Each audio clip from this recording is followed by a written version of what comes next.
Ever been caught in a quiet room when your stomach suddenly lets out a loud growl? That noise has a scientific name: borborygmi. It happens because your digestive tract, the long muscular tube from your stomach to your intestines, keeps moving even when it's empty.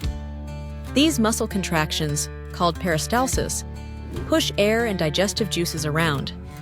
Without food to silence the sound, these movements create those familiar rumbles.